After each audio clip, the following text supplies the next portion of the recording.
Praise the Lord. വളരെ അനുഗ്രഹീതമായ നല്ല രാത്രിക്കായി കർത്താവിനെ പിന്നെ സ്തുതിക്കുന്നു.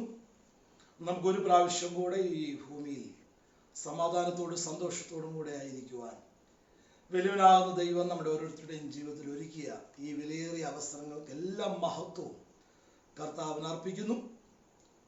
വലിയ പ്രതിസന്ധിയിലൂടെ നാം കടന്നു പോകുമ്പോഴും അതിൻ്റെ നടുവിൽ നമ്മളെ ആശ്വസിപ്പിക്കുന്നത് ദൈവത്തിൻ്റെ വചനമാണ്. ദൈവത്തിൻ്റെ വചനത്തിൻ്റെ പ്രത്യേകത അത് മാറ്റമില്ലാത്തതാണ്. ഇന്നലെയും ഇന്നും എന്നേക്കും സ്ഥിരമായിരിക്കുന്ന ദൈവിക വചനം എല്ലായ്പ്പോഴും നമ്മളെ ആശ്വസിപ്പിക്കുവാൻ പര്യാപ്തമാണ്. ലോകത്തിൽ പ്രതിസന്ധികളിൽ നാം ആയിരിക്കുമ്പോൾ പലവിധ മാനുഷിക ശബ്ദങ്ങളും ആശ്വാസവാക്കുകളായി നാം കേൾക്കാറുണ്ട്. ആരോഗ്യ പ്രവർത്തകർ ആശ്വസിപ്പിക്കുന്നു, കൗൺസിലിംഗ് ചെയ്യുന്നവരുണ്ട്, മാനസികാരോഗ്യ വിദഗ്ധന്മാർ അവർ തങ്ങളാൽ കഴിയും വിധം നമുക്ക് ആശ്വാസം പകരുന്നു.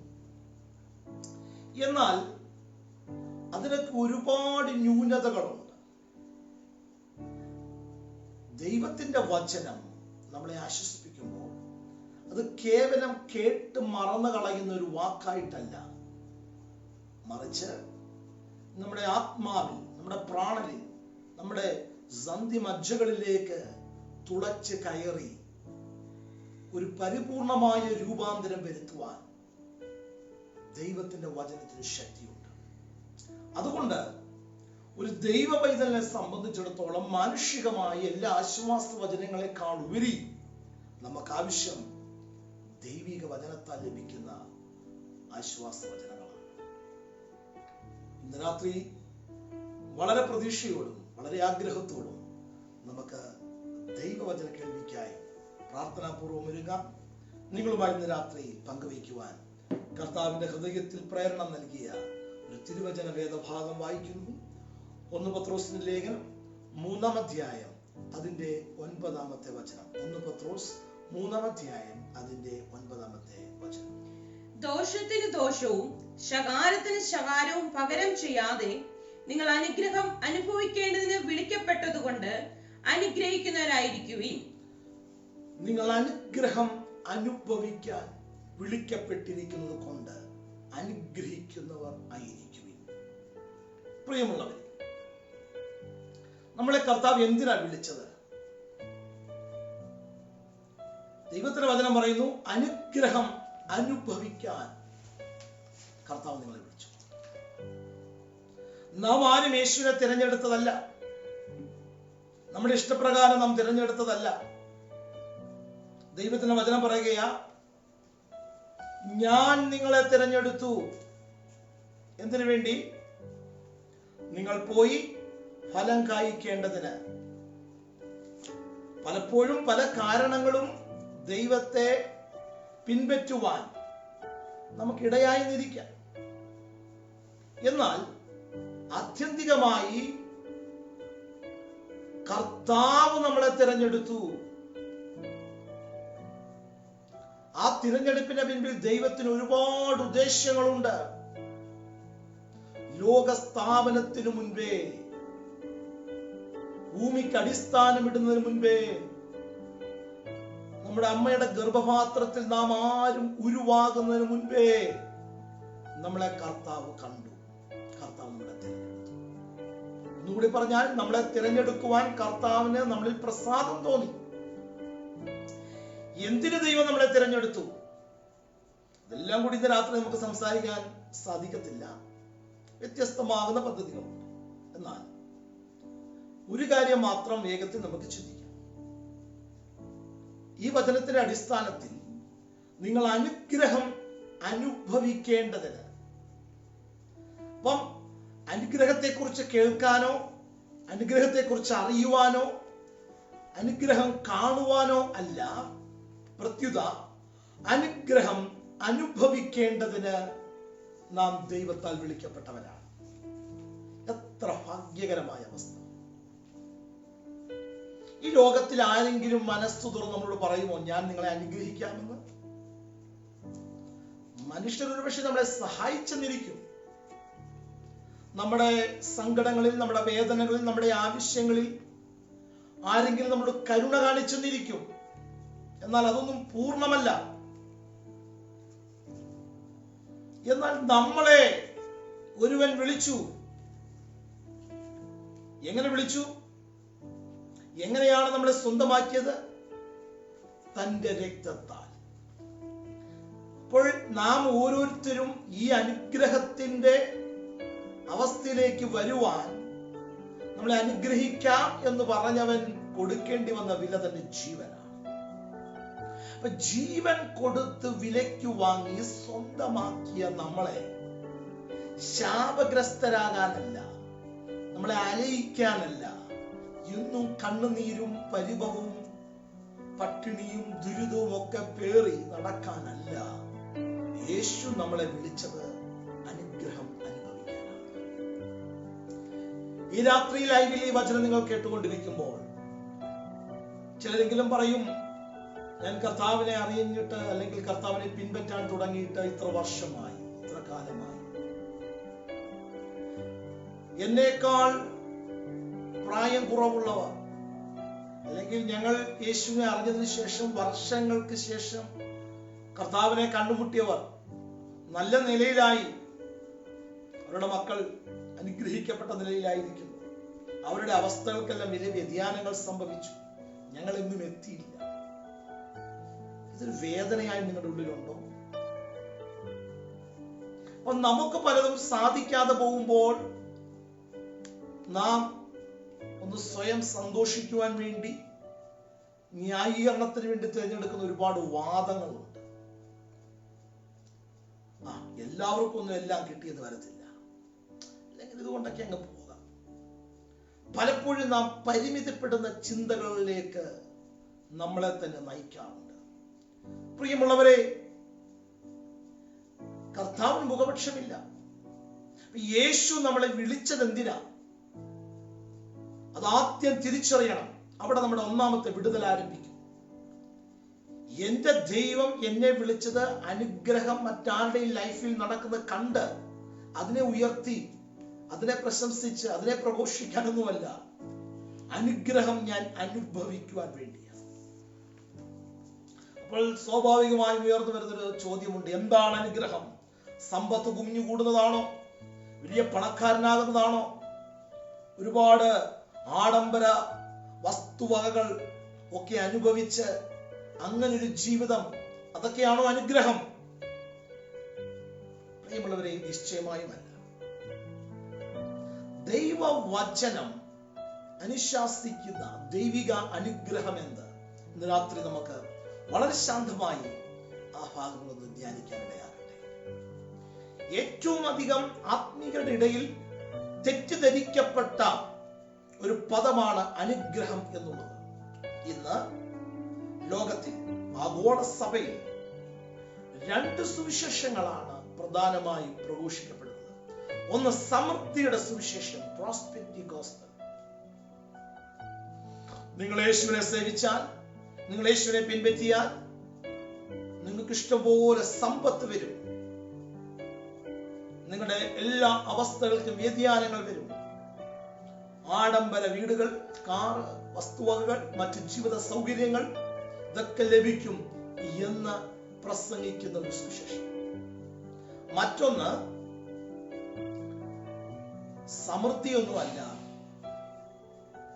നിങ്ങൾ ഈ ലോകത്തിൽ ദരിദ്രരായി ജീവിച്ചാൽ, ഞാനിങ്ങനെ കേട്ടിട്ടുണ്ട്, ഒരു കഷണം അപ്പത്തിന് വേണ്ടി ഇരക്കേണ്ടി വന്നാലും നിങ്ങൾ സന്തോഷിച്ചോണം, നിങ്ങൾ കരയരുത്, നിങ്ങൾക്ക് വേണ്ടി ഒരു നിത്യരാജ്യമുണ്ട്. ഈ ലോകത്തിൽ വളരെ പരിതാപകരമായ ഒരു ജീവിതം അതേ നിങ്ങൾക്കുണ്ടാകത്തുള്ളൂ, അല്ലെങ്കിൽ അതേ നിങ്ങൾ ആഗ്രഹിക്കാവൂ എന്ന് പഠിപ്പിക്കുന്ന മറ്റൊരു പഠിപ്പിക്കൽ. പ്രിയമുള്ളവർ, രണ്ടും ശരിയല്ല. കർത്താവ് നമ്മളെ വിളിച്ചത് ഈ ലോകത്തിൽ വലിയ സമ്പന്നരാക്കാനൊന്നുമല്ല. കർത്താവ് നമ്മളെ വിളിച്ചത് ഈ ലോകത്തിൽ ദരിദ്രരെ പോലെ വട്ടം കറക്കി കഷ്ടപ്പെടുത്തി ഒരു നിത്യരാജ്യത്തിൽ കൊണ്ടുപോകാനുമല്ല.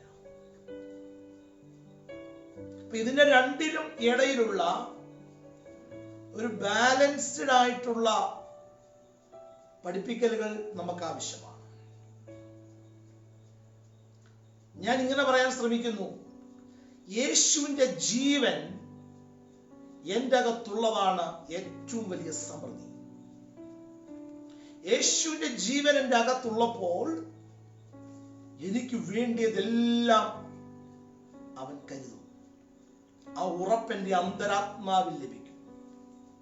അപ്പൊ യേശുവിന്റെ ജീവൻ നമ്മൾ നഷ്ടപ്പെടുമ്പോഴാണ് നമ്മൾ വിലപിക്കാൻ തുടങ്ങുന്നു, കുറ്റം പറയാൻ തുടങ്ങുന്നു, അയ്യോ മറ്റുള്ളവരെ പോലെ ആകാൻ കഴിയുന്നില്ല എന്നുള്ള നിരാശ വരുന്നു. എന്നാൽ യേശുവിന്റെ ജീവൻ നമ്മുടെ അകത്ത് സമൃദ്ധിയായി നിറയുമ്പോൾ നാം അനുഗ്രഹിക്കപ്പെട്ടവരാണെന്നുള്ള തിരിച്ചറിവിൽ നടക്കാൻ തുടങ്ങും. ഈ രാത്രി പ്രിയമുള്ളവരെ, ഈ വചനം കേട്ടുകൊണ്ടിരിക്കുമ്പോൾ നിങ്ങളെ ദൈവം വിളിച്ചത് അനുഗ്രഹം അനുഭവിക്കാനാണെന്നുള്ള ഉറപ്പ് വന്നാൽ, ഇന്ന് അനുഭവിച്ചുകൊണ്ടിരിക്കുന്ന ദാരിദ്ര്യമോ രോഗമോ ദുരിതങ്ങളോ കഷ്ടപ്പാടുകളോ ദൈവഹിതമല്ല എന്നുള്ള തിരിച്ചറിവിലേക്ക് നിങ്ങൾ നയിക്കപ്പെടും. അതിനെയെല്ലാം വലിച്ചെറിഞ്ഞിട്ട് എന്നെക്കുറിച്ചുള്ള ദൈവത്തിന്റെ പദ്ധതി മറ്റൊന്നാണെന്നുള്ള തിരിച്ചറിവിൽ നിങ്ങൾ ചൂടുകൾ വയ്ക്കാൻ ആരംഭിക്കും. അപ്പൊ ഞാൻ പറഞ്ഞു, സമ്പത്തുകൾ വന്ന് കുമിഞ്ഞുകൂടുന്നതല്ല അനുഗ്രഹത്തിന്റെ ലക്ഷണം. ചില ആളുകൾ എനിക്കറിയാം, ലിക്വിഡ് ക്യാഷ് ആയിട്ട് കയ്യിൽ കോടികളുണ്ട്. ഉദാഹരണമായി പറഞ്ഞാൽ, ഒരാളുടെ കയ്യിൽ 1 കോടി രൂപ ക്യാഷ് ആയിട്ട് എടുക്കാനുള്ളതിരിക്കട്ടെ, വീട്ടിലുണ്ട്, അവരുടെ സേഫ് ഭദ്രമായിരിക്കുക. അതേസമയം ഈ മനുഷ്യന് 5 കോടി രൂപയുടെ ബാധ്യതയുണ്ട്, ലോണ് മറ്റ് കടങ്ങൾ ആളുകൾക്ക് കൊടുക്കാൻ. ഈ മനുഷ്യൻ കോടീശ്വരനാണോ? നിശ്ചയമായി അദ്ദേഹം കോടീശ്വരനാണ്. നമ്മളിൽ പലർക്കും ഇല്ലാത്ത ഒരു പ്രത്യേകതയുണ്ട്. അയാളുടെ കയ്യിൽ കറന്റ് ആയിട്ട് എടുക്കാൻ ക്യാഷ് 1 കോടി രൂപ അദ്ദേഹത്തിന്റെ കൈവശമുണ്ട്. പക്ഷേ കോടീശ്വരനാണെങ്കിലും 5 കോടിയുടെ ബാധ്യത മറ്റുള്ളവർക്കുള്ളത് കൊണ്ട് അദ്ദേഹം അനുഗ്രഹിക്കപ്പെട്ടവനല്ല. അദ്ദേഹത്തെ കോടീശ്വരാന്ന് വിളിക്കാം, പക്ഷെ അനുഗ്രഹിക്കപ്പെട്ടവൻ പറയാൻ പറ്റത്തില്ല. അദ്ദേഹത്തിന് ആ കടവും ബാധ്യതയും മറ്റു പല പ്രശ്നങ്ങളെ നിമിത്തം അദ്ദേഹം വീർപ്പുമുട്ടി കഴിയുകയാണ്. അപ്പോൾ എന്താണ് അനുഗ്രഹം? അതിന്റെ മറുവശം പറയാം. പ്രത്യേകിച്ച് ഈ ഒരു സമയത്ത്, ഈ ലോക്ക്ഡൌണിന്റെ ഈ പാൻഡമിക് സിറ്റുവേഷനിൽ എല്ലാവർക്കും ജോലിക്ക് പോകാൻ കഴിയുന്നില്ല. ജോലിയുള്ളവരുടെ തന്നെ വേതനങ്ങൾ പകുതിയായി കുറച്ചിരിക്കുന്നു, ബിസിനസ് നടക്കുന്നില്ല, എല്ലാ രീതികളിലും വരുമാനത്തിന് വലിയ കുറച്ചിൽ സംഭവിക്കുക. അപ്പോൾ ആരാണ് അനുഗ്രഹിക്കപ്പെട്ടവൻ? ഈ സമയത്ത് കയ്യിൽ എടുക്കാൻ പേഴ്സിൽ 1000 രൂപയുണ്ട്, ഫ്രിഡ്ജിൽ അത്യാവശ്യ സാധനങ്ങളുണ്ട്, വീട്ടിൽ ഗ്യാസ് മറ്റു കാര്യങ്ങള് ഗ്രോസറി ഐറ്റംസ് ഒക്കെ ഉണ്ട്, ഫോൺ ചാർജ് ചെയ്തിട്ടുണ്ട്, വണ്ടിയിൽ അത്യാവശ്യം പെട്രോൾ ഉണ്ട്, കടബാധ്യതയൊന്നുമില്ല, അതിനെക്കുറിച്ചുള്ള ടെൻഷൻ ഒന്നുമില്ല, സമാധാനത്തോടെ ജീവിക്കാൻ നാളെയും ദൈവം പുലർത്തും എന്നുള്ള ഒരു ഉറപ്പും ഒരു വിശ്വാസവും ഉണ്ട്. ഇദ്ദേഹമാണ് അനുഗ്രഹിക്കപ്പെട്ടവൻ. ഒന്നാമത്തെ മനുഷ്യന് കോടിയുണ്ട് കയ്യിൽ, അദ്ദേഹം കോടീശ്വരനാണ്. ആളുകളുടെ മുമ്പിൽ അദ്ദേഹം ഒരു മുതലാളിയാണ്, പക്ഷെ അനുഗ്രഹിക്കപ്പെട്ടവനല്ല. അദ്ദേഹത്തിന് ഒരുപാട് ടെൻഷൻ, സ്വസ്ഥമായി ഉറങ്ങാൻ കഴിയുന്നില്ല, പലവിധ വിചാരങ്ങളാണ്. എന്നാൽ രണ്ടാമത്തെ മനുഷ്യന്റെ കയ്യിൽ ലക്ഷങ്ങൾ ഒന്നും എടുക്കാനില്ല, അത്യാവശ്യം അദ്ദേഹത്തിന്റെ ഇന്ന് സ്വസ്ഥമായി കഴിയാനുള്ളതെല്ലാം ഉണ്ട്, നാളെ മുൻപോട്ട് പോകുവാൻ കഴിയുമെന്നൊരു ആത്മവിശ്വാസമുണ്ട്. അദ്ദേഹമാണ് അനുഗ്രഹിക്കുന്നത്. പ്രിയമുള്ളവരെ, അപ്പോൾ ഈ വചനം കേട്ടുകൊണ്ടിരിക്കുമ്പോൾ നമുക്ക് ഏത് വേണമെന്ന് തിരഞ്ഞെടുക്കാം. ചില ആളുകൾ സമ്പത്ത് ഉണ്ടാക്കുവാനുള്ള വലിയ പ്രയത്നത്തിലാണ്, സമ്പത്തിനെ മാത്രം ലക്ഷ്യം വെച്ച് ഏതു വിധേനയും പണക്കാരനാകണം. അത് വലിയ ദോഷത്തിലേക്ക് നമ്മളെ കൊണ്ടുപോകും, വലിയ ആപത്തിലേക്ക് നമ്മളെ നയിക്കുമെന്നാണ് ദൈവത്തിന്റെ വചനം പറയുന്നത്. പ്രിയമുള്ളവരെ, നമുക്ക് ഈ ലോകത്തിൽ ജീവിക്കാൻ പണം ആവശ്യമാണ്. എന്നാൽ പണമല്ല എല്ലാം. പണത്തെ വലുതായി കാണരുത്, പണത്തെ സ്നേഹിക്കരുത്. അതിനേക്കാൾ വലുതായി യേശുവിനെ സ്നേഹിക്കണം. ദൈവത്തിന്റെ വചനം നമ്മളെ ഓർമ്മിപ്പിക്കുന്നു. 23-ാം സങ്കീർത്തനത്തിൽ അതാ കാണുന്നത്. നന്മയും കരുണയും നിന്റെ ആയുഷ്കാലം മുഴുവൻ നിന്നെ പിന്തുടരും. ഈ അനുഗ്രഹം എല്ലാം നമ്മളെ പിന്തുടരാനുള്ളതാ. അപ്പൊ നമ്മൾ ആരെ പിന്തുടരണം? മുൻപേ അവന്റെ രാജ്യവും അവന്റെ നീതിയും അന്വേഷിപ്പിൻ, ഇതോടുകൂടെ ഇവയൊക്കെയും നിങ്ങൾക്ക് ലഭിക്കും. അപ്പൊ നമുക്ക് ആവശ്യമായ ഈ ലോകത്തിൽ നമ്മുടെ ജീവിതചര്യ മുൻപോട്ട് കൊണ്ടുപോകുവാൻ ആവശ്യമായ എല്ലാം കർത്താവ് കരുതുകയും ഒരുക്കുകയും ചെയ്യും. അപ്പൊ നമ്മുടെ ലക്ഷ്യം പണമാകരുത്. നമ്മുടെ ഓട്ടവും അധ്വാനവും സമ്പത്ത് വർദ്ധിപ്പിക്കാനാകരുത്. അങ്ങനെ പോകുന്നവർ വലിയ സംഹാരനാശങ്ങളിൽ കുടുങ്ങി വലിയ ആപത്തിലേക്ക് നിവദിക്കുവാനിടയായിത്തീരും. എനിക്ക് ഒരുപാട് ആളുകളെ അറിയാം, പണം മാത്രം വലുതെന്ന് കണ്ട് ജീവിത മൂല്യങ്ങൾക്ക് പ്രാധാന്യം കൊടുക്കാതെ, കുടുംബ ബന്ധങ്ങൾക്കോ സ്നേഹത്തിനോ ഒന്നും പ്രാധാന്യം കൊടുക്കാതെ സ്വാർത്ഥരായി തീർന്ന് പണത്തിന്റെ പുറകെ ഓടി. ഇങ്ങനെയുള്ളവർക്കൊക്കെ സംഭവിക്കുന്നതെന്ന് അറിയാമോ? അവർ ഒരുപാട് അധ്വാനിച്ചു, ഒരു പുരുഷായുസ് മുഴുവൻ വലിയ കഷ്ടപ്പാടുകൾ സഹിച്ചു പണം അവർ സമ്പാദിച്ചു. എന്നാൽ അത് അവർക്ക് അനുഭവിക്കാൻ കഴിയാതെ യോഗമില്ലാതെ പോകുന്ന അവസ്ഥ എത്രയോ വേദനാജനകമാണ്. അപ്പോൾ ഒന്ന്, ഒരുപാട് സമ്പത്തുണ്ടാകുന്നതല്ല അനുഗ്രഹം. അന്നന്ന് സന്തോഷത്തോടും സമാധാനത്തോടും കടമില്ലാതെ ആരുടെ മുമ്പിൽ കൈനീട്ടുവാനോ ഇരക്കുവാനോ ഒന്നുമിടയാകാതെ ലജ്ജ കൂടാതെ ജീവിക്കാൻ കഴിയുന്ന ഒരു ജീവിത ശൈലിയാണ് വാസ്തവത്തിൽ ദൈവിക അനുഗ്രഹം എന്നതുകൊണ്ട് അർത്ഥമാക്കുന്നത്. ചില ആളുകൾ ഒരുപാട് സമ്പത്ത് ഞാൻ ഈ പറഞ്ഞതുപോലെ ഉണ്ടാക്കി, എല്ലാം സ്വരൂപിച്ചു. നല്ല സമയമായപ്പോൾ അവർക്കൊന്നും അനുഭവിക്കാൻ കഴിയുന്നില്ല. അത് അനുഗ്രഹമല്ല, അതൊരു ശാപമാണ്. അപ്പൊ ഇല്ലാതിരിക്കുന്നതും അനുഗ്രഹത്തിന്റെ ലക്ഷണമല്ല, ഉള്ളത് അനുഭവിക്കാൻ കഴിയാതിരിക്കുന്നതും അനുഗ്രഹത്തിന്റെ ലക്ഷണമല്ല. ചില വർഷങ്ങൾക്ക് മുൻപ് ഞാനൊരു കൺവെൻഷനിൽ പ്രസംഗിക്കാൻ പോയി. ആ യോഗാനന്തരം രാത്രി ഭക്ഷണത്തിന് വേണ്ടി എന്നെ ഒരു ഭവനത്തിലേക്ക് ക്ഷണിച്ചു. ഭവനമൊന്നും പറയാൻ പറ്റത്തില്ല, ഒരു വലിയ കൊട്ടാരം. അവിടെ ചെന്ന് ഭക്ഷണത്തിലിരിക്കുമ്പോൾ 2 തട്ടിലുള്ള ഡൈനിങ് ടേബിൾ, ഒരുപാട് വിഭവങ്ങൾ ആ ഡൈനിങ് ടേബിൾ വെച്ച് ഇങ്ങനെ കറങ്ങിക്കൊണ്ടിരിക്കുക. നമുക്ക് ആവശ്യമായതെല്ലാം എടുത്ത് കഴിക്കാം. അപ്പം അവിടെ നിന്ന് 1-2 പേര് എനിക്ക് സെർവ് ചെയ്യുകയാണ്. മാസ്റ്ററെ, അതും കൂടെ എടുക്കട്ടെ, അല്പം കൂടെ കഴിക്കുക. ഞാനിത് കഴിച്ചുകൊണ്ടിരിക്കുമ്പോൾ എനിക്ക് നേരെ ഓപ്പോസിറ്റ് ആയി ആ വീട്ടിലെ അച്ചാനും എൻ്റെ കൂടെ ഇരുന്ന് കഴിക്കുന്നു. എനിക്ക് വിലപിടിപ്പുള്ള നല്ല ഡിന്നർ സെറ്റിനകത്തൊക്കെയാണ് അവർ ഭക്ഷണം സെർവ് ചെയ്തത്. എന്നാൽ എൻ്റെ ഓപ്പോസിറ്റുള്ള ആ വീട്ടിലെ ആ പ്രിയപ്പെട്ടവൻ ഇരുന്ന് കഴിക്കുന്നത് ഒരു സ്റ്റീൽ ചരുവം പോലെയുള്ള ഒരു പാത്രം. അപ്പൊ അദ്ദേഹം എന്നെ നിർബന്ധിക്കുന്നത്, കഴിക്കുക, അല്പം കൂടെ കഴിക്കുക. ഞാൻ ചോദിച്ചു, അച്ഛനൊന്നും കഴിക്കുന്നില്ലേ? ഞാൻ നോക്കുമ്പോൾ അദ്ദേഹം ഇതൊന്നും എടുക്കുന്നില്ല, സ്പൂണിൽ എന്തോ കോരി കുടിക്കുക. ഞാൻ ചോദിച്ചു, എന്താ അച്ഛനൊന്നും കഴിക്കാത്ത? അദ്ദേഹം എന്നോട് പറഞ്ഞു, പാസ്റ്ററെ, കഴിക്കണമെന്ന് ഒരുപാട് ആഗ്രഹമുണ്ട്, എന്നാൽ ഡോക്ടർ കർശനമായി നിഷ്കർഷിച്ചിരിക്കുന്നു, ഇതൊന്നും തൊട്ടുപോകരുത്. ഞാൻ ചോദിച്ചു, പിന്നെ അച്ഛൻ എന്തോ കഴിക്കുന്നേ? എനിക്ക് പതിവ് ഗോതമ്പ് തന്നെയാണ്. എന്താ ഇതൊന്നും കഴിക്കാത്തതിന്റെ കാരണം? എല്ലാ രോഗവും ഉണ്ട്, ഒന്നും തൊടാൻ പറ്റത്തില്ല. ഞാൻ അവിടെ ഇരുന്നുകൊണ്ട് ചിന്തിച്ചു, ഈ മനുഷ്യൻ എല്ലാം ഉണ്ട്, ഇഷ്ടംപോലെ യഥേഷ്ടം അനുഭവിക്കാൻ എല്ലാം അദ്ദേഹത്തിനുണ്ട്, പക്ഷെ ഒന്നും അനുഭവിക്കാൻ കഴിയുന്നില്ല. അത് അനുഗ്രഹമാണോ? നിശ്ചയമായുമല്ല. ഇല്ലാതിരിക്കുന്നതും അനുഗ്രഹമല്ല, ഉള്ളത് അനുഭവിക്കാൻ കഴിയാതിരിക്കുന്നതും അനുഗ്രഹമല്ല. അപ്പോൾ എന്താണ് പ്രിയമുള്ളവരെ അനുഗ്രഹം?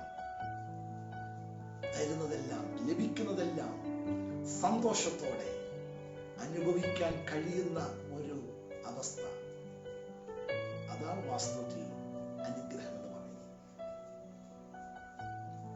എനിക്ക് അവരെ പോലെ സമ്പത്തില്ല, അവരെ പോലെ വലിയ വീടുകളില്ല, വിലപിടിപ്പുള്ള കാറുകളില്ല, ജീവിത സൗകര്യങ്ങളില്ല. ഈ പരിഭവങ്ങൾ നിർത്തണം. എന്നുള്ള അവസ്ഥയിൽ നിങ്ങളായിരിക്കുന്ന ചുറ്റുപാടിൽ ആരുടെ മുമ്പിൽ കൈനീട്ടി ഇരക്കാതെ ഉള്ളത് സന്തോഷത്തോടും സമാധാനത്തോടും അനുഭവിച്ച് സ്വസ്ഥമായി ഉറങ്ങുവാൻ കഴിയുന്നുണ്ടോ? അത് വലിയ ദൈവിക അനുഗ്രഹമാണ്. ഇനി ആരും അയ്യോ ഞങ്ങൾക്ക് അനുഗ്രഹമൊന്നും ഇല്ലെന്ന് പറയരുത്. മിക്കവാറും പണക്കാർക്കും വലിയ സമ്പത്തുള്ളവർക്കും വലിയ ബിസിനസ്സുകാർക്കൊന്നും രാത്രി നന്നായി ഉറങ്ങാൻ പറ്റുന്നില്ല. അവർക്ക് ടെൻഷനുകളാണ്. നാളെ എന്ത് സംഭവിക്കും? സ്റ്റോക്ക് മാർക്കറ്റ് ഇടിയുമോ? എന്തോ സംഭവിക്കുമെന്ന് ഒരു നിശ്ചയമില്ല. ജനങ്ങൾ വല്ലാതെ പരിഭ്രാന്തരായിരിക്കും. എന്നാൽ അനുഗ്രഹമുള്ളവന്റെ ലക്ഷണം 127 സംഗീതത്തിൽ പറയുന്നുണ്ട്, തന്റെ പ്രിയനോ അവൻ ഉറക്കത്തിൽ കൊടുക്കും. സമാധാനത്തോടും സന്തോഷത്തോടും ദൈവം നൽകുന്ന എല്ലാ ദാനങ്ങളും അനുഭവിച്ച് സ്വസ്ഥമായ ഭവനത്തിൽ ഉറങ്ങുവാൻ കഴിയുന്നത് ഒരു ദൈവിക അനുഗ്രഹത്തിന്റെ ലക്ഷണമാണ്. പ്രിയമുള്ളവരെ, കോടീശ്വരനാകാനുള്ള ആ ബദ്ധപ്പാടുകളൊക്കെ നിർത്തി, ആ ഓട്ടമൊക്കെ നിർത്തി, യേശു പറഞ്ഞു മുൻപേ അവന്റെ രാജ്യവും അവന്റെ നീതിയും അന്വേഷിക്കും. ഈ ദിവസം നമുക്ക് ഏറ്റവും ആവശ്യമതാ. ദൈവരാജ്യം സംബന്ധിച്ച് നാം സമ്പന്നരാകാമോ? ആ വിഷയത്തിൽ നാം കുറച്ചുകൂടെ ഒന്ന് ജാഗരൂകരാകാമോ? നമുക്ക് ആവശ്യമായ നന്മയെല്ലാം നമ്മുടെ പുറകെ നമ്മളെ ഫോളോ ചെയ്യും. 23 സങ്കീർത്തനത്തിൽ പറയുന്ന പോലെ നന്മയും കരുണയും നിന്റെ ആയുഷ്കാലം മുഴുവൻ നിന്നെ പിന്തുടരും. ഞാനോ യഹോവയുടെ ആലയത്തിൽ ദീർഘകാലം വസിക്കും. അപ്പൊ ദൈവത്തിന് ഒന്നാം സ്ഥാനം ലൈഫിൽ കൊടുത്തുകൊണ്ട് കർത്താവ് നയിക്കുന്ന പാതയിൽ സഞ്ചരിക്കുന്ന ഒരു ദൈവ പൈതൽ അവരെല്ലാവിധ സ്വർഗീയ അനുഗ്രഹങ്ങളും ആത്മീയ അനുഗ്രഹങ്ങളും ഭൗതിക അനുഗ്രഹങ്ങളും അനുഭവിച്ച് സമാധാനത്തോടെ ദീർഘായുസ്സോടെ അവന് ലോകത്തിൽ വാഴുവാൻ കഴിയും. അതിനുവേണ്ടിയാ കർത്താവ് നമ്മളെ വിളിച്ചത്. അല്ലാതെ ലോകത്തിൽ എങ്ങനെയും കുറച്ചു കാലം തള്ളി നീക്കി ഒരു നിത്യതയിൽ പോകാമെന്നുള്ള ആ ഒരു ചിന്ത മാത്രമല്ല. ഈ ലോകത്തിലും എനിക്ക് ജയകരമായൊരു ജീവിതം എൻ്റെ യേശുവിനെ കുറിച്ച് ആഗ്രഹിക്കുന്നു. ഒന്നിനും മുട്ടുവരാതെ, ഒന്നിനും കുറവരാതെ സകലവും സന്തോഷമായി അനുഭവിക്കാൻ തിമോഥെയോസ് സ്നേഹത്തിൽ പറയുന്നു, സകലവും ധാരാളമായി അനുഭവിക്കുവാൻ. ആമേൻ. അതിനുവേണ്ടി കർത്താവ് നമ്മളെ കുറിച്ച് ആഗ്രഹിക്കുന്നു. ഈ ദിവസം നമ്മുടെ കാഴ്ചപ്പാടുകളൊന്ന് മാറട്ടെ, നമ്മുടെ പരിമിതപ്പെട്ട ചിന്താഗതികളൊന്ന് മാറട്ടെ. നിങ്ങളുടെ ലൈഫിൽ ട്രമൻഡസ് ആയിട്ടുള്ള ചേഞ്ച് കർത്താവിന് വരുത്തുവാൻ താല്പര്യമുണ്ട്. അപ്പോൾ അനുഗ്രഹം അനുഭവിക്കാൻ വിളിക്കപ്പെട്ട നാം ഈ അനുഗ്രഹം അനുഭവിക്കണമെങ്കിൽ എന്ത് ചെയ്യണം? അത് പറഞ്ഞിട്ടാ ഈ രണ്ടാമത്തെ പോർഷൻ പറഞ്ഞത്. ആദ്യത്തെ പാർട്ടിൽ എന്താ കാണുന്നത്? ദോഷത്തിന് പകരം ദോഷം ചെയ്യരുത്, ശകാരത്തിന് പകരം ശകാരം ചെയ്യരുത്. വായിച്ചു വിടുമ്പോൾ അല്ലെങ്കിൽ കേൾക്കുമ്പോൾ വളരെ ഈസി ആയിട്ട് തോന്നാം. നമ്മളോട് ഒരാൾ ദോഷം ചെയ്താൽ തിരിച്ച് നാം ദോഷം ചെയ്യരുത്. എന്തുകൊണ്ടാ? ദൈവം തന്നെ വിളിച്ചത് വലിയ പദ്ധതിക്ക് വേണ്ടിയാ, അനുഗ്രഹം അനുഭവിക്കാനാ. ആ അനുഗ്രഹം നാം അനുഭവിക്കണമെന്നുണ്ടെങ്കിൽ നാം തിരിച്ച് ദോഷം ചെയ്താൽ ഒക്കത്തില്ല. നാം അനുഭവിക്കേണ്ട അനുഗ്രഹത്തെ, ആ ഒഴുക്കിനെ തടയുവാൻ പ്രതികാര പ്രവർത്തികൾക്കിടയാകും. അപ്പൊ മനഃപൂർവമായി ചിലത് മറക്കുവാൻ, ചിലരോട് ക്ഷമിക്കുവാൻ, മൈൻഡിൽ നിന്ന് എന്നേക്കുമായി ആമേൻ ചില പ്രതികാര ചിന്തകൾ ഉപേക്ഷിച്ച് കളയുവാൻ നാം തയ്യാറാകണം. ഞാൻ പറഞ്ഞാൽ ഇത് പറയുമ്പോൾ ഈസിയാ, പക്ഷെ പ്രാക്ടിക്കൽ ലൈഫിൽ കൊണ്ടുവരണം എന്നുണ്ടെങ്കിൽ ദൈവകൃപ ആവശ്യമാണ്.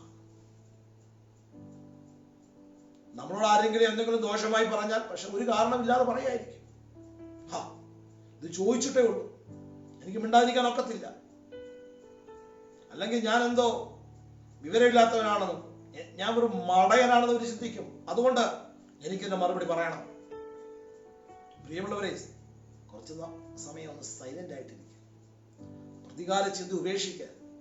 ശകാരിക്കുന്നവരോട് തിരിച്ച് ശകാരിക്കാതെ, ക്രൂശീകരണ വേളയിൽ ഇല്ലാത്ത കുറ്റമെല്ലാം യേശുവിന്റെ മേൽ ചുമത്തി യേശുവിനെ കൊടിയ പീഡനത്തിന് ഇരയാക്കുമ്പോൾ യേശു എന്ത് ചെയ്തു? ഇതെല്ലാം യേശു സഹിച്ചു. യേശു നമുക്ക് നല്ല മാതൃക കാണിച്ചു. അപ്പോൾ ദോഷം ചെയ്യുന്നവരോട് തിരിച്ച് ദോഷം ചെയ്യരുത്. നമ്മളെ ശകാരിക്കുന്നവരോട്, നമ്മളെ പരിഹസിക്കുന്നവരോട്, നമുക്ക് എതിരെ ഇല്ലാത്ത കാര്യങ്ങൾ ആമേൻ മെനഞ്ഞുണ്ടാക്കുന്നവർ, വാർത്ത പ്രചരിപ്പിക്കുന്നവർ, വിമർശിക്കുന്നവർ, അവരോടൊന്നും തിരിച്ചൊന്നും പറയാൻ പോകരുത്. ആമേൻ. കാരണം മറ്റൊന്നും കൊണ്ടല്ല, ഞാൻ അനുഗ്രഹം അനുഭവിക്കാൻ വിളിക്കപ്പെട്ടതുകൊണ്ടാണ്. നിങ്ങളിൽ ആരെങ്കിലും ഒരാൾ നല്ലൊരു വസ്ത്രം ധരിച്ചുകൊണ്ട് വന്നു, നിങ്ങളുടെ ഒരു ഫ്രണ്ട് നല്ലൊരു ഡ്രസ്സ് ധരിച്ചുകൊണ്ട് വന്നു, അത് കണ്ടപ്പം നമുക്ക് അത്ര അങ്ങോട്ട് പിടിച്ചില്ലെന്ന് വിചാരിച്ചു. ഉദാഹരണമാണ്. പെട്ടെന്ന് നമുക്ക് തോന്നി അങ്ങനെ അങ്ങ് വിലസണ്ട, അല്പം ചെളിയെടുത്ത് ആ വസ്ത്രത്തിനൊന്ന് പുരട്ടിയാൽ ഒരു നല്ല ബ്രൈറ്റ്നസ് ഉള്ള ഒരു വസ്ത്രം ധരിച്ചുകൊണ്ട് വന്ന വ്യക്തി ചെറിയൊരു ചെളി അദ്ദേഹത്തിന്റെ വസ്ത്രത്തിന്റെ ഏതെങ്കിലും അഗ്രത്തിലൊന്ന് പുരണ്ടാൽ പെട്ടെന്ന് മറ്റുള്ളവർ നോട്ടീസ് ചെയ്യുന്നത് എന്തായിരിക്കും? ആ പുരണ്ട ചെളിയായിരിക്കും. അപ്പൊ അതിനുവേണ്ടി ഒരാൾ ചെയ്തു, ഒരു പ്രവൃത്തി ചെയ്തു. കാരണം അങ്ങനെ ഷൈൻ ചെയ്യണ്ട എന്നുള്ള ഉദ്ദേശത്തില്ല. അദ്ദേഹത്തിന്റെ വസ്ത്രത്തിൽ ചെളി പുരണ്ടു. പക്ഷേ ആ വസ്ത്രത്തിൽ ആ ചെളി പുരളുന്നതിന് മുൻപേ ആദ്യം ആരുടെ കയ്യിൽ ചെളി പറ്റിയത്? വാരിയെടുത്തവന്റെ കയ്യിലാണ്. അപ്പൊ അദ്ദേഹത്തിന് ഉണ്ടാകുന്നതിനേക്കാൾ കൂടുതൽ എഫക്റ്റ് ആദ്യമേ നമുക്ക് സംഭവിച്ചു. പ്രിയമുള്ളവരെ, ഇതുപോലെ തന്നെയാണ് നാം ആരോടെങ്കിലും കയ്പോ ദോഷമോ വെറുപ്പോ പകയോ ഒക്കെ മനസ്സിൽ വെച്ചുകൊണ്ടിരിക്കുമ്പോൾ അദ്ദേഹത്തിന് ഒരു കുഴപ്പമില്ല. അതെല്ലാം നമുക്ക് തന്നെയാ ദോഷം ചെയ്യുന്നത്. ആദ്യം നമ്മുടെ കയ്യിൽ ചെളി പുരണ്ടാൽ മാത്രമേ മറ്റൊരാളെ നമുക്ക് അപമാനിക്കാൻ കഴിയുള്ളൂ. അതുകൊണ്ട് നാം ശുദ്ധരാകണമെങ്കിൽ നമുക്ക് ആരോടും അസൂയ വേണ്ട. നമ്മുടെ കയ്യിൽ ഒരു ചെളിയും ഒരു കളയും പുരളുവാൻ നാം അനുവദിക്കരുത്. നാം അനുഗ്രഹം അനുഭവിക്കാൻ വിളിക്കപ്പെട്ടവരാണ്. വേദപുസ്തകത്തിൽ ധാരാളം ദൃഷ്ടാന്തങ്ങൾ എനിക്ക് കാണിക്കണമെന്നുണ്ട്. ഞാനതിന് മുതിരുന്നില്ല. യോസേഫിന്റെ ലൈഫ് നമ്മൾ പഠിച്ചാൽ തന്റെ സഹോദരന്മാർ തന്നോട് ചെയ്തത് ഒരിക്കലും എനിക്ക് മറക്കുവാൻ കഴിയത്തില്ല, അല്ലേ? അതിനെല്ലാം പ്രതികാരം ചെയ്യുവാൻ നല്ല അവസരം തനിക്ക് വന്നപ്പോൾ താൻ എന്ത് ചെയ്തു? അവരെ പാഠം പഠിപ്പിക്കാമെന്ന് തീരുമാനിച്ചില്ല. മനഃപൂർവമായി ക്ഷമിച്ചു. അവരെ കരുതുവാൻ, അവരെ സംരക്ഷിക്കുവാൻ താൻ മനസ്സ് വെച്ചു. അതുകൊണ്ട് യോസേഫിന് എന്തെങ്കിലും നഷ്ടപ്പെട്ടോ? നമ്മളെല്ലാവരും പറഞ്ഞ യോസേഫിനെ പോലൊരു മരമണ്ടനില്ല. സഹോദരന്മാരെ അവരെന്തെല്ലാം ദോഷം ചെയ്തതല്ലേ? അവരോട് പ്രതികാരം ചെയ്യാൻ ഇന്നെല്ലാം ഗോൾഡൻ ഓപ്പർച്യൂണിറ്റി വന്നിട്ട് അത് കളഞ്ഞു കുളിച്ചവൻ യോസേഫ് പറയും, എനിക്ക് സഹോദരന്മാരോട് പ്രതികാരം ചെയ്ത് ഇവിടെ കിടന്ന് കറങ്ങാനല്ല, ഞാൻ നാളത്തെ മന്ത്രിയാണ്, ഫറവോന്റെ രണ്ടാമനാകാനാണ് ഞാൻ. എന്റെ സ്വപ്നം അതാ. അതിന് സഹോദരന്മാരുടെ പ്രതികാരം ചെയ്തുകൊണ്ടിരുന്നാൽ ഒക്കത്തില്ല. പ്രിയമുള്ളവർ, നിങ്ങൾക്ക് വലിയ ഭാവിയുണ്ടെന്ന്, വലിയ പദ്ധതികൾക്ക് വേണ്ടി ദൈവം നിങ്ങളെ കണ്ടിരിക്കുന്നത്. അതുകൊണ്ട് ഈ ലോകത്തിലെ കുഞ്ഞു കുഞ്ഞു കാര്യങ്ങളൊന്നും മനസ്സുടക്കി പ്രതികാരം ചെയ്ത് പകയും വെച്ച് ശകാരത്തിന് പകരം ശകാരവും ദോഷത്തിന് പകരം ദോഷവും ഒക്കെ ചെയ്ത് നിങ്ങളുടെ ലൈഫ് നഷ്ടപ്പെടുത്തരുത്. ആരും എന്തും പറയട്ടെ, ആരും എന്തും ചെയ്യട്ടെ, അത് നമ്മുടെ വിഷയമല്ല. എന്നെ ദൈവം വിളിച്ചത് അനുഗ്രഹം അനുഭവിക്കാനാണ്. ആരുടെയെങ്കിലും ജീവിതത്തിൽ അനുഗ്രഹം കണ്ട് അസൂയപ്പെടാനല്ല, അവരുടെ ഉയർച്ച കണ്ട് അയ്യോ എനിക്കിത് പറ്റുന്നില്ലല്ലോ എന്ന് ഓർത്ത് ലജ്ജിച്ച് തലകുനിക്കാനുമല്ല. നിങ്ങൾ അനുഗ്രഹം അനുഭവിക്കാൻ. അതുകൊണ്ട് നിങ്ങളുടെ ചിന്തകൾ മാറട്ടെ, നമ്മുടെ കാഴ്ചപ്പാടുകൾ മാറട്ടെ, നമ്മുടെ ലക്ഷ്യങ്ങൾ മാറട്ടെ. ഈ ലോകത്തിൽ ആരോടും എനിക്കൊരു വെറുപ്പോ പകയോ പിണക്കോ ഒന്നും വെച്ചുകൊണ്ടിരിക്കാൻ സമയമില്ല. അങ്ങനെ തീരുമാനമെടുക്കുന്ന ദിവസങ്ങളിൽ മനഃപൂർവ്വമായി ഞാൻ ചിലത് ക്ഷമിക്കാൻ പോവാം. മനഃപൂർവ്വം എന്റെ മൈൻഡിൽ കിടക്കുന്ന പഴയകാല ചില ഓർമ്മകൾ ഞാൻ ഡിലീറ്റ് ചെയ്യുക. കാരണം എനിക്ക് അനുഗ്രഹം അനുഭവിക്കണം. കുറെ കാലമായി അനുഗ്രഹത്തെ കുറിച്ച് കേൾക്കുന്നു. ഒരുപാട് പ്രോമിസ് വേഴ്സ് ഞാൻ കേട്ടിട്ടുണ്ട്. ഇത് കേട്ടോണ്ടിരിക്കാനല്ല, ചിലത് അനുഭവിക്കാൻ, ചിലത് എക്സ്പീരിയൻസ് ചെയ്യുവാൻ, അതിന്റെ സീസണിലേക്ക് ഞാൻ പ്രവേശിക്കുകയാണ്. രാത്രി എത്ര പേർക്ക് സന്തോഷമുണ്ട്? പ്രിയമുള്ളവരെ, നമുക്ക് ഒരുമിച്ച് ഈ ദിവസങ്ങളിൽ ധൈര്യത്തോടെ ചുവടുവയ്ക്കാം. നിങ്ങൾ അനുഗ്രഹിക്കപ്പെട്ടവരാണ്. ആമേൻ. രാജ്യത്തിന്റെ വാക്കുകൾ പറഞ്ഞ് ഇനിയും സമയം കളയാനില്ല നമുക്ക്. ഹല്ലേലൂയ. ഒരു നിമിഷം നമുക്ക് ഒരുമിച്ച് പ്രാർത്ഥിക്കാം. നിങ്ങൾ എന്നോട് ചേർന്ന് പ്രാർത്ഥിച്ചാൽ ആ കണ്ണുകളും അടച്ച് നമ്മുടെ ഹൃദയങ്ങളിൽ ഒരു നിമിഷം ദൈവകരങ്ങളിലേക്ക് ഒന്ന് സമർപ്പിച്ചേ. Thank you Jesus. സ്വർഗ്ഗപിതാവേ, ഈ നല്ല സമയത്ത് ഞങ്ങൾ ഒരുമിച്ച് ഞങ്ങളുടെ തിരുമുഖത്തേക്ക് നോക്കുന്നു. അങ്ങ് രക്തം കൊടുത്ത് ഞങ്ങളെ വിലയ്ക്ക് വാങ്ങി ഞങ്ങളുടെ മക്കളാക്കി, ഞങ്ങളുടെ പ്രിയരാക്കി ഞങ്ങളെ തീർത്തത് അനുഗ്രഹം അനുഭവിക്കാനാണ്. ഈ അനുഗ്രഹം ഞങ്ങളിലേക്ക് ഒഴുകുന്നതിന് തടസ്സമായിട്ടുള്ള എല്ലാ ദോഷചിന്തകൾ, എല്ലാ ശകാരത്തിനും ചിന്തകൾ, മൈൻഡിൽ അടിഞ്ഞുകൂടിയിരിക്കുന്ന ദൈവികതമില്ലാത്ത സകലവും ഞങ്ങളുടെ പരിശുദ്ധ രക്തത്താൽ കഴുകണമേ എന്ന് ഞങ്ങൾ പ്രാർത്ഥിക്കുന്നു. ഈ വചനം കേട്ട സകലരും യേശുവിന്റെ നാമത്തിൽ അനുഗ്രഹിക്കപ്പെടട്ടെ. അനുഗ്രഹം അനുഭവിക്കുന്നവരായി ഈ തലമുറയിൽ മാറ്റപ്പെടട്ടെ. ഇവരുടെ ലൈഫ് അനേകർക്കൊരു പ്രചോദനമാകട്ടെ. യേശുവിനെ പിൻപറ്റിയത് നിമിത്തം എന്റെ ലൈഫ് മാറിയെന്ന് ഇവർ ഓരോരുത്തരും സാക്ഷ്യപ്പെടുത്തുമ്പോൾ അത് അനേകം കർത്താവിലേക്ക് ആകർഷിക്കുന്നതിന് നിമിത്തമാകുവാൻ ഞങ്ങൾ അവരോട് പ്രാർത്ഥിക്കുന്നു. കർത്താവ്, ഈ നിമിഷം രോഗികളായി കഴിയുന്നവർ യേശു നാമത്തിൽ സൗഖ്യം അനുഭവിക്കട്ടെ. സാമ്പത്തിക ഞെരുക്കം അനുഭവിക്കുന്നവർ യേശുവിന്റെ നാമത്തിൽ ദൈവിക ജീവന്റെ സമൃദ്ധിയിലേക്ക് വരട്ടെ. എല്ലാ ഞെരുക്കങ്ങളെയും എല്ലാ ദുരിതങ്ങളെയും ഞങ്ങൾ യേശുവിൻ നാമത്തിൽ ക്യാൻസൽ ചെയ്യുന്നു. അനുഗ്രഹം അനുഭവിക്കാൻ വിളിക്കപ്പെട്ടവർ ഇന്ന് പകൽ സ്വർഗീയ ഭണ്ഡാരം, സ്വർഗീയ കലവറ തുറക്കപ്പെടുന്നത് ആത്മാവിൽ കാണട്ടെ. അവർ അത് എക്സ്പീരിയൻസ് ചെയ്തു തുടങ്ങട്ടെ. അവിടെ അങ്ങനെ അത്ഭുതങ്ങളെ ചെയ്യുന്നതിനായി സ്തോത്രം. സകല മഹത്വം അങ്ങേക്ക് യേശു കർത്താവിൻ വിലയേറിയ നാമത്തിൽ അപേക്ഷിക്കുമ്പോൾ കൃപ തോന്നി കേൾക്കണം. സ്വർഗീയ നല്ല പിതാവേ. ആമേൻ, ആമേൻ. God bless you. കർത്താവ് എല്ലാവരും ധാരാളമായി